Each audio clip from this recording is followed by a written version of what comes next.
Today on the Transplant Helper, 5 techniques your team may be secretly employing in order to make the removal of medical tape that much more painful and hard. Stay tuned.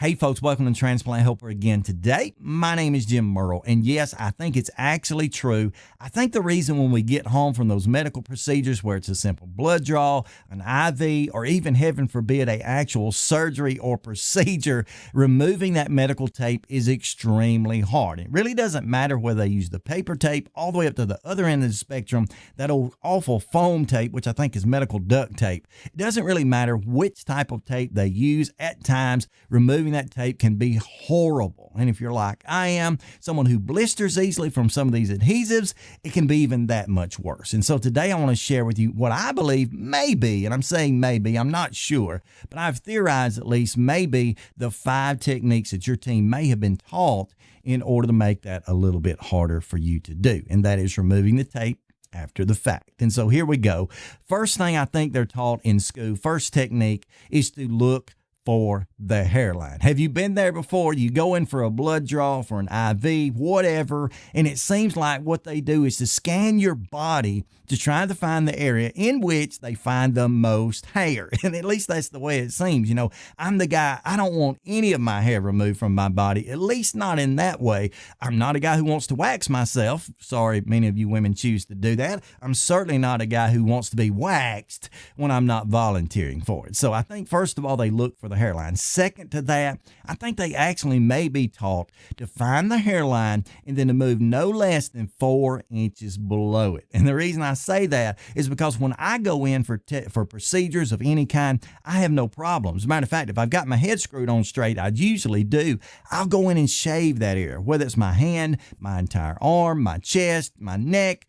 Anywhere on my body is pretty much free game if I can prevent that hair being snatched out a little bit later. So I'll go ahead and I'll shave my body, or shave parts of my body at least. And I honestly think right after they locate the hairline, they take and move down about 4 inches, apply the tape in double layers. At least that's how it feels, you know, when you go to take it off. So I think they're taught that. Number 3, it may very well be the case that once they do that, they are told to use caution not to apply tape to any shaved and or bald areas. And I realize all 3 of these kind of tie together, but yeah, I mean, I've had times when I've had areas that are prepped, areas that are ready, or areas in which I really don't grow a lot of hair. You know, in the bend of your elbow, for example, I mean, and they won't touch it. I mean, they can wrap tape everywhere, but seemingly they are so good at keeping tape off of the bald spots. And so I don't know why that is.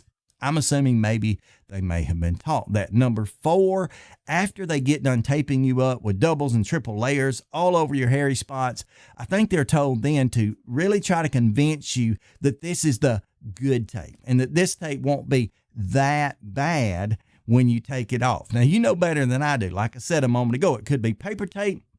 It could be, and this is an actual piece of tape that came off my body yesterday of a heart cath. It could be this old foamy stuff that is medical duct tape, but I think they're taught every time to say, oh, it's not that bad. Well, it's not that bad for you because it's not being ripped from your body the next day or 2 or 3. And so, yeah, but they're taught to convince you of that. And in number 5, I think absolutely this is the rule, the golden rule of all things. I think number 5, they're taught that when that tape is being removed, whether it be in the hospital or out, whatever, but especially if it's in the hospital or clinic, they need to be at least 3 wings away from you in the hospital before it's ripped off, because the screaming can get awful. I mean, it's horrible. The screams, I'm a little baby, but the screams I personally let out when that tape is ripped off, because you know the technique. They've all told you, just pull it fast. It won't be that bad. Oh, pull it fast. It'll be that much worse.